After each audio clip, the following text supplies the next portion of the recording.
ये जो आगे आगे जा रहे हैं मेरे टैक्सी ड्राइवर हैं। मैंने इनसे पूछा मोइनक का बस मोइनक, तो इन लोगों ने इतनी कॉटन की फार्मिंग करी, इतनी कॉटन की फार्मिंग करी कि ये पूरा का पूरा लेक सूख गया और अब यहाँ पे सिर्फ ये डेजर्ट बचा है।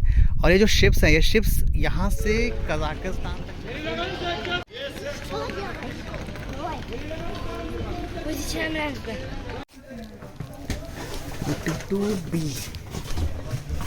साइड पर मिल गया।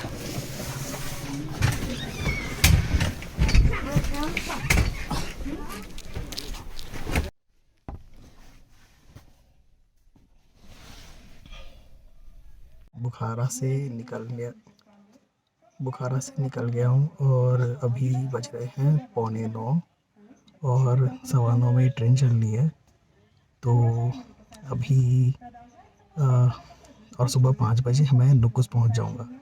नुकुस से भी मुझे आगे जाना है। एक बार नुकुस में सुबह होटल में चेक इन कर लूँगा, उसके बाद फिर मैं आगे बढ़ूँगा फॉर डे ट्रिप। सो काफ़ी हड़बड़ी वाली जर्नी होनी है। अब मेरे फ़ोन में 50% से भी कम बैटरी बचा हुआ है क्योंकि मैं सिर्फ इस फ़ोन से ही शूट कर रहा हूँ। सो मैं अब इस ट्रेन में कुछ दिखाऊंगा नहीं, बट अब सीधा वहाँ पहुँच करके ही रिकॉर्ड करना शुरू करूँगा। एक और बात, एक जो डिफरेंस है कज़ाकिस्तान की जो ट्रेन हमने ली थी और जो उज़्बेकिस्तान की ट्रेन ली है, तो कज़ाकिस्तान वाली ट्रेन में साइड अपर नहीं था। तो मैंने वही अज्यूम कर लिया कि वहाँ जो साइड अपर टिकट में दिखा रहा था वो मिडिल बर्थ होगा, बट वो मिडिल बर्थ नहीं था, वो साइड अपर था। तो यहाँ पे जो साइड में सिर्फ ऊपर नीचे 2 सीटें हैं और साइड में 2 हैं, अनलाइक हमारे स्लीपर ट्रेन। मुझे नहीं पता कि इसमें एसी चलता है कि नहीं, और तो एसी का डक्ट बना हुआ है, but I have no idea कि एसी चलता है कि नहीं। सो ट्रेन चलेगी तो बताऊँगा। वैसे अब मैं इसको रिकॉर्डिंग बंद करता हूँ क्योंकि फ़ोन की बैटरी बचानी है। तो कल सुबह नुकुस पहुँच के और सीधा आज वहाँ से निकलेंगे आगे के लिए, तब बात करूँगा मैं। देखिए, 1 सीट 2 सीट और साइड में 2 सीट, ठीक है। थोड़ी गर्मी लग रही है इसमें तो मुझे।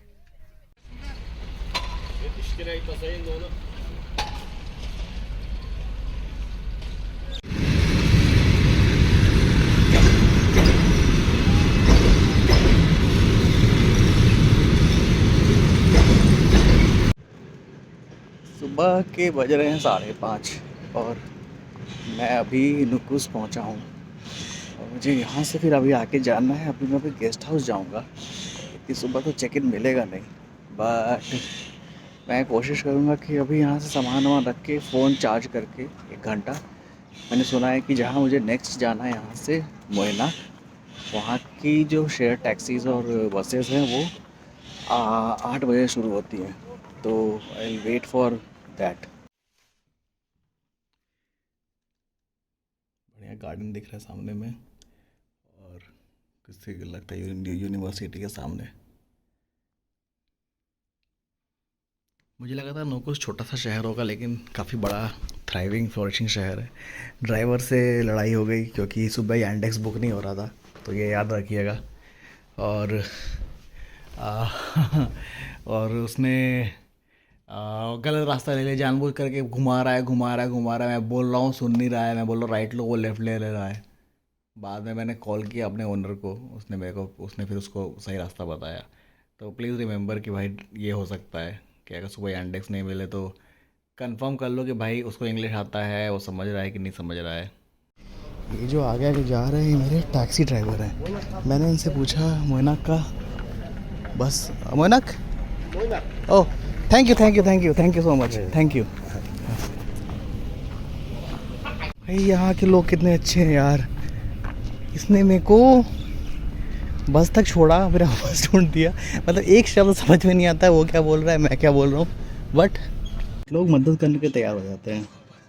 और अब मैं बस में बैठ गया हूँ। बस एकदम खाली है। बस 8:40 में निकलती है, 3 घंटा लगता है मोइनक पहुँचने में।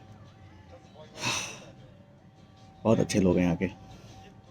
उफ।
पहुँचे हैं हम मोयनाग।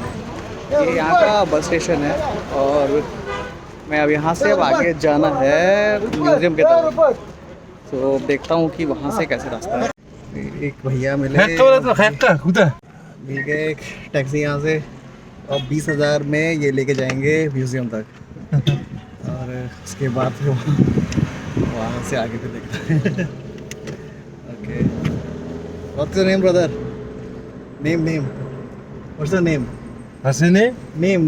Name? Anshul, you? Зовут? Anshul, what's your name? My name Anshul. Манчи. Руфат меня. Rupat. Руфат. Nice name.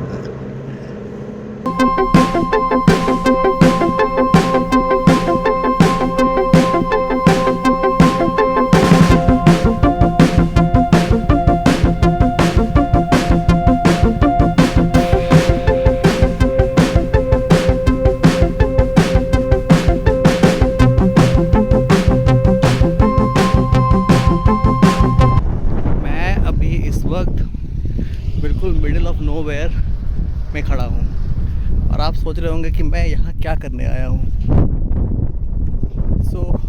अभी मैं आपको दिखाऊंगा कि मोयनाग क्यों लोग जाते हैं। It's a lesson on climate change और ह्यूमन मेड डिज़ास्टर्स कि क्या होता है जब हम किसी वार्निंग को इग्नोर करने लगते हैं और रिसोर्सेज एक्सप्लॉइट करने लगते हैं। ये तो बंद है यार।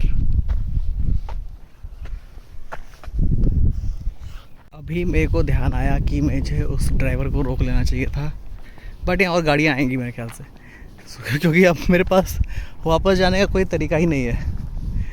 तो मेरे को या तो लिफ्ट लेना पड़ेगा नहीं तो वेट करना पड़ेगा। कोई ना कोई गाड़ी आएगी वापस और भी तो पैसेंजर्स होंगे जिनको इधर आना होगा। या तो हो सकता है कि मैं ही अकेला बेवकूफ़ हो जो जिसको ये जगह देखनी थी। 1960 के टाइम में जब ये एरिया सोवियत यूनियन का पार्ट था, तब ये जगह एक दुनिया का सेकेंड या थर्ड लार्जेस्ट लेक हुआ करता था। उसका नाम था अराल सी। और ये जगह इतना फ्लोरिशिंग था और ये लेक इतना बड़ा था कि ये दो कंट्रीज़ को टच करता था। एक तो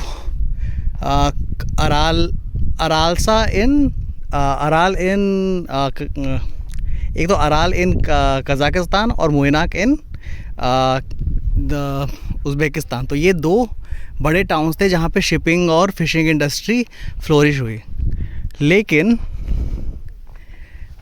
इस जगह का एक्सप्लॉयटेशन इतना बढ़ गया कि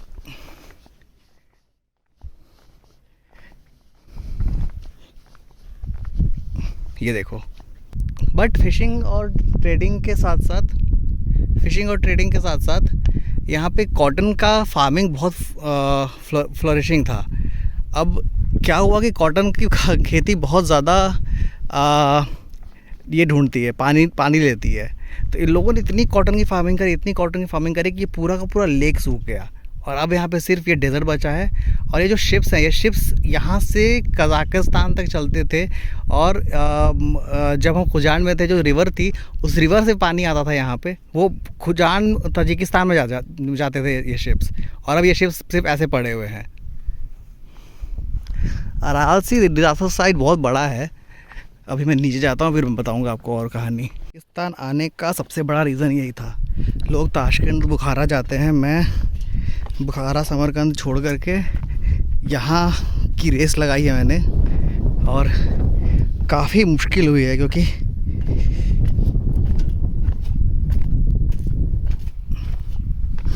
मेरी रिटर्निंग का फ़्लाइट बहुत करीब पे है, अगले हफ्ते है, और मैं अभी यहाँ पे हूँ। यहाँ से मुझे ताशकंद पहुँचने में कुछ 2 दिन लगेंगे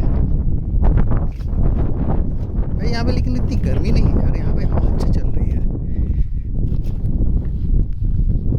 ये जो जगह सूख गई है ना, ये डॉक हुआ करता था, यहाँ से ही शिप आगे जाती थी ताजिकिस्तान की तरफ, खुजांद में और फिर गाना वैली में, और क्या नाम है, कज़ाकिस्तान में जो अराल शहर है वहाँ पर। तो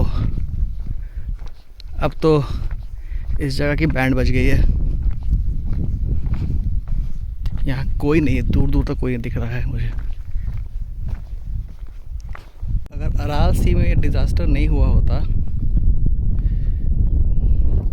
तो ये जो जगह है ये इस्कुल के जैसे, इस्कुल के साइज़ से ये इस्कुल से बड़ा था ये, और इस्कुल के जैसे ये जगह होती और इसके चारों तरफ रिजॉर्ट्स बने होते।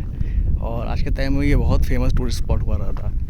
लोग जो बुखारा समरकंद करके छोड़ देते वो यहाँ आते चिल मारने के लिए, बीचेस पे हॉलीडे मनाने के लिए। लेकिन अब यहाँ पर सिर्फ डेड शिप्स हैं। इस जगह को बोला जाता है शिप्स ग्रेवयार्ड।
ये डिज़ास्टर हुए मतलब 10 साल 20 साल से ज़्यादा नहीं हुआ है।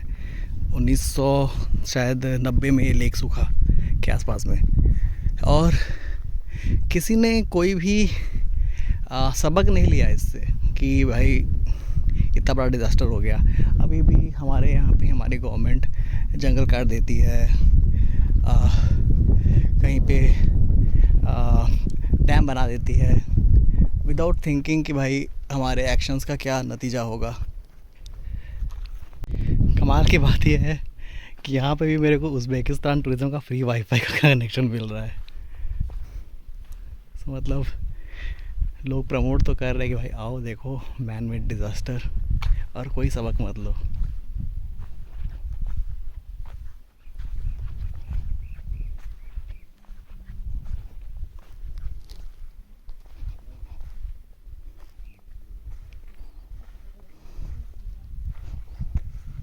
हर जगह यहाँ पे शिप्स हैं। एक शिप देखो इधर इधर पड़ा हुआ है, और वहाँ आगे 2 शिप्स और हैं। आपको दिख रहा है कि नहीं दिख रहा है, आई डोंट नो।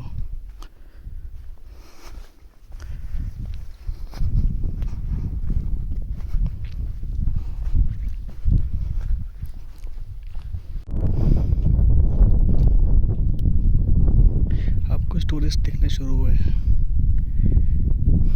मैं पहले के चला गया यार। वेदर बहुत अच्छा कर रहा है लेकिन। सो गाइस, ये था अराल सी डिज़ास्टर साइट। मेरे पीछे आप देख सकते हैं, मतलब पूरा डेज़र्ट ही डेज़र्ट है, जो कि एक टाइम में लेक हुआ करता था। आज यहाँ पे कुछ भी नहीं है, सिर्फ कुछ शिप्स के अलावा, जो कि डॉक से कभी निकल ही नहीं पाई। तो ये ग्रेजुअल डिक्लाइन हुआ 1960 से 1990 के बीच, 30 साल लगे। सो अगर कोई बोलता है क्लाइमेट चेंज रियल नहीं है, क्लाइमेट चेंज का कोई इशू इफ़ेक्ट नहीं होता, तो ये इफ़ेक्ट होता है। एक बार में नहीं दिखता, जनरेशन्स को जनरेशन्स लग जाते हैं इसमें, इससे जूझने में। तो इन लोगों में फोरसाइटेडनेस की कमी थी, प्लानिंग की कमी थी। तो इन लोगों ने ध्यान नहीं दिया कि फ्यूचर में क्या होगा। बस कॉटन की खेती के लिए इनको एक्सप्लॉयटेशन करना था। सो अब जो है यहाँ कुछ भी नहीं है। कुछ टूरिस्ट आ जाते हैं, बट इस शहर की कोई कमाई वमाई नहीं है। अब यहाँ पे गैस एक्सप्लोरेशन चालू हुआ है, तो उसकी वजह से लोगों को नौकरी वगैरह लग रही है। अदरवाइज़ छोटे छोटे काम करके, जैसे टैक्सी चला करके और शॉप वॉप से ही इनकी कमाई होती है। आई होप कि सामने एक म्यूज़ियम है, वो म्यूज़ियम दिखा करके मैं ये व्लॉग बंद कर दूँगा। मैं थोड़ा आगे की तरफ जाऊँगा रेगिस्तान में, जहाँ पे और भी शिप्स हैं, बट फ़ोन बार बार गर्म हो करके बंद हो जा रहा है। तो मैं रिस्क नहीं लेना चाहता कि यार कुछ प्रॉब्लम हो जाए मेरे साथ, मेरे फ़ोन के साथ, और उसके बाद मेरा सारा कंटेंट चला जाए। सो मैं see you in the next vlog. अगर मेरे पास टाइम रहा तो मैं नेक्रोपोलिस जाऊँगा, अदरवाइज़ मैं कल सीधा खीवा चले जाऊँगा।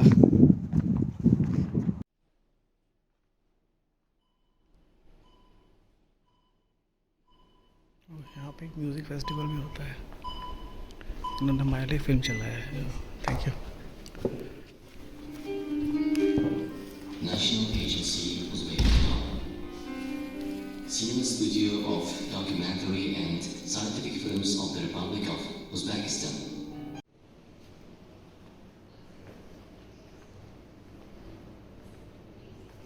यहाँ पे इतना थ्राइविंग वाइल्ड लाइफ था। एक फ़ोटो जहाँ पे जो गांव है और चारों तरफ फिशरमैन का विलेज।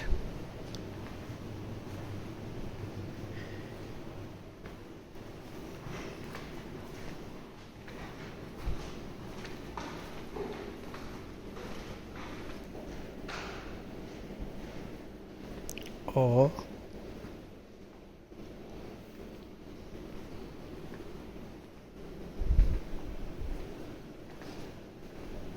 बिल्ली, वाइल्ड कैट, इसको मनुल बोलते हैं, मनुल।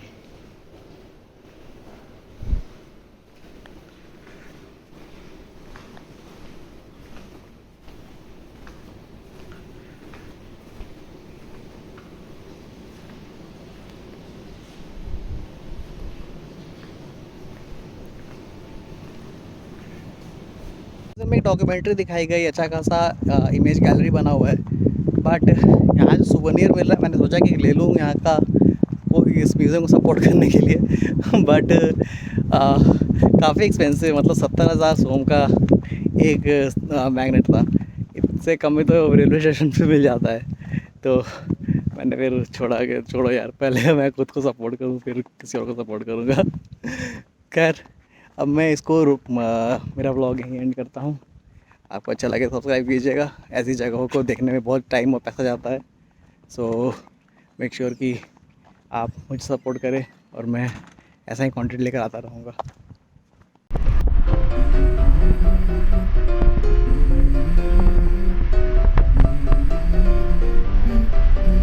Let's go. I wake up to a little bit of drool on my pillow, feel like it's gonna be a bad day. Yeah, I'm tired of shit and the coffee ain't hit yet, damn ain't that great. I don't wanna go to work cause my boss is a jerk and I'm not even that paid. I need a change in my life cause I don't feel alive and there's nothing that makes me happy. Hold my beer for a minute, I'm about to quit my job, cash in for it. So बाहर में there is a garden, आप शाम पे आप बैठ सकते हैं। जिनका डिनर था उनका रात में यहाँ पे डिनर भी हुआ था। एंड देयर इज़ अ यूट, इस यूट में भी यू कैन स्टे। कुछ लोग रुके हुए हैं, मैं तो अपने कमरे में रुका था। यहाँ पे देखो हर जगह इनके इतने सारे सेब के खेत हैं, देख रहे हो, और सेब वहाँ पे रखे हुए, बेगा पाओ खाओ आराम से।